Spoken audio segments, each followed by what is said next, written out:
السعوديه والسودان، يعني بياخد ديسيجن يحرك الشركه اما العباره تشتغل في اتجاه او اتجاه تاني. حد يقدر يقول لي اكوردنج لايه؟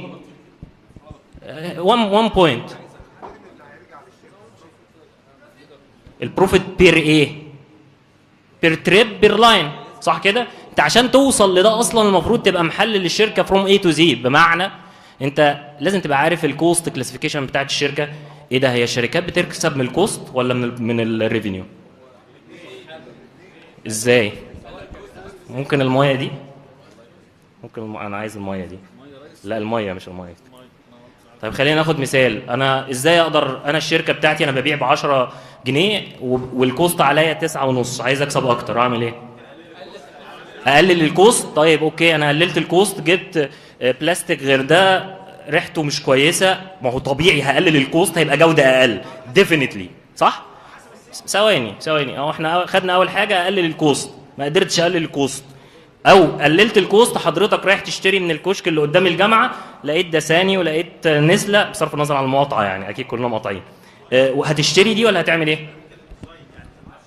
الديزاين هيقلل لي الكوست في ايه؟ جزء دي اجابه صحيحه. دي اجابه صحيحه. هو قال لك ان انا ممكن اقلل التالف شويه، بس في النهايه انا عندي ليميت. الصناعه دي الهادر فيها بيوصل ل 3%، فانت لو وصلت لل 3% دي انت ايديال بيرفكت، مش هتقدر توصل لاكتر من كده. وخلي بالك الثلاثه اربعه كومبيتيتورز اللي في السوق اكيد مش عبط، هم واصلين لل 3 4%. ايه الحلول الثانيه؟ مفيش غيرك، انت اللي هتاخد كل الهدايا.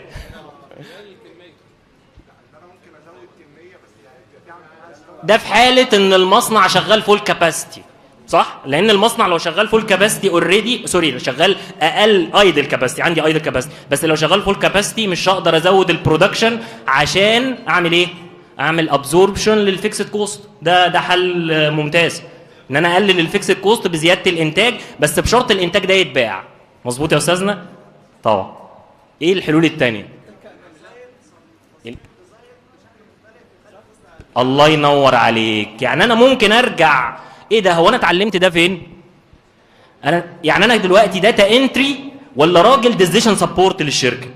انا ايه اللي انا بعمله ده؟ انا بس بوري لك ان انت ممكن معلومه الكوستنج اللي مكتوبه في الكتاب حضرتك بتدرسها، اخد الشركه لدايركشن تاني خالص الشركه مش